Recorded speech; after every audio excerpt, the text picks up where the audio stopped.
Now we come to a certain bright morning in May when something happened that changed and indeed electrified Mr. Hoppy's life. He was leaning over his balcony rail watching Mrs. Silver serving Alfie his breakfast. "Here's the heart of the lettuce for you, my lovely," she was saying, "and here's a slice of fresh tomato and a piece of crispy celery." "Good morning, Mrs. Silver," Mr. Hoppy said. "Alfie's looking well this morning." "Isn't he gorgeous?" Mrs. Silver said, looking up and beaming at him.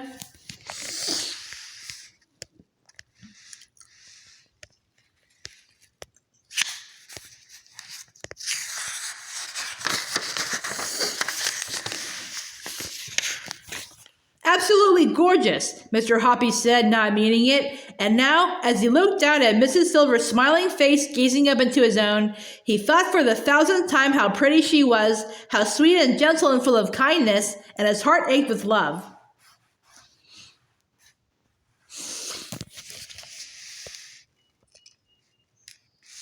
"I do so wish he would grow a little faster," Mrs. Silver was saying. "Every spring, when he wakes up from his winter sleep, I weigh him on the kitchen scales. And do you know that in all the 11 years I've had him, he's not gained more than 3 ounces? That's almost nothing." "What does he weigh now?" Mr. Hoppy asked her. "Just 13 ounces, Mrs. Silver answered, "about as much as a grapefruit." "Yes, well, tortoises are very slow growers," Mr. Hoppy said solemnly, "but they can live for 100 years. "I know that," Mrs. Silver said, "but I do so wish he would grow just a little bit bigger. He's such a tiny wee fellow." "He seems just fine as he is," Mr. Hoppy said. "No, he's not just fine," Mrs. Silver cried. "Try to think how miserable it must make you feel to be so titchy. Everyone wants to grow up." "You really would love him to grow bigger, wouldn't you?" Mr. Hoppy said, and even as he said it, his mind suddenly went click and an amazing idea came rushing into his head. "Of course I would," Mrs. Silver cried. "I'd give anything to make it happen. Why, I've seen pictures of giant tortoises that are so huge people can ride on their backs. If Alfie were to see those, he'd turn green with envy."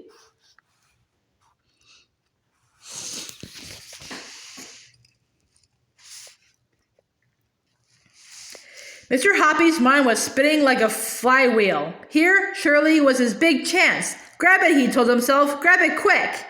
"Mrs. Silver," he said, "I do actually happen to know how to make tortoises grow faster, if that's really what you want."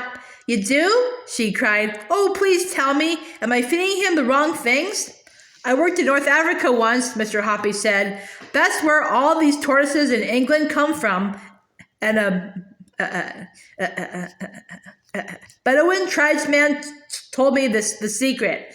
"Tell me," cried Mrs. Silver. "I beg you to tell me, Mr. Hoppy. I'll be your slave for life."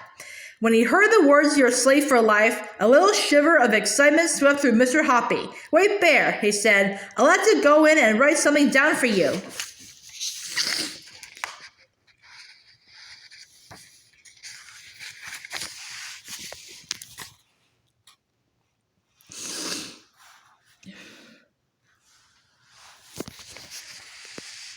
In a couple of minutes, Mr. Hoppy was back on the balcony with a sheet of paper in his hand. "I'm going to lower it to you on a bit of string," he said, "or it might blow away. Here it comes."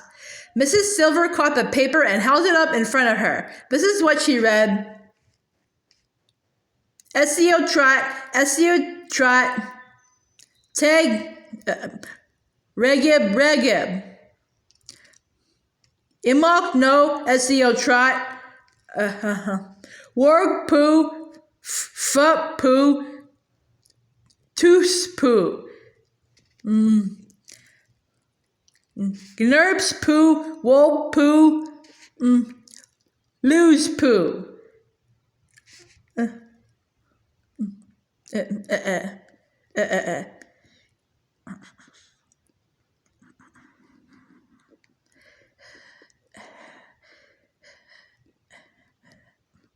"Igrog,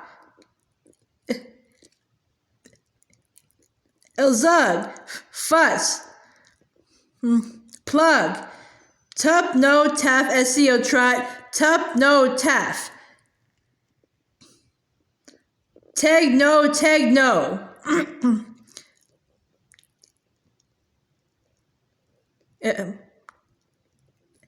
El blog doof. What does it mean? She asked. Is it another language?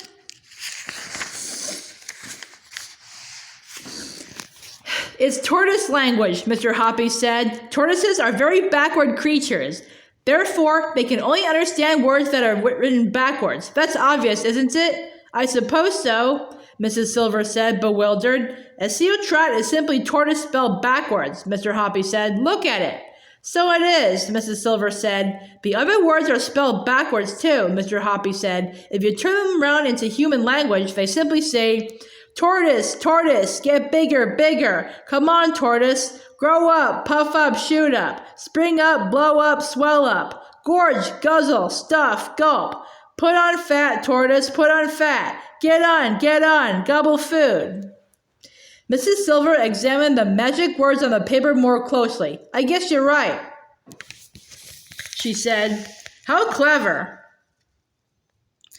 But there's an awful lot of poos in it. Are they something special? Poo is a very strong word in any language, Mr. Hoppy said, especially with tortoises. Now what you have to do, Mrs. Silver, is hold Alfie up to your face and whisper these words to him 3 times a day, morning, noon, and night. Let me hear you practice them. Very slowly and stumbling a little over the strange words, Mrs. Silver read the whole message out loud in tortoise language. Not bad, Mr. Hoppy said, but try to get a little more expression into it when you say it to Alfie.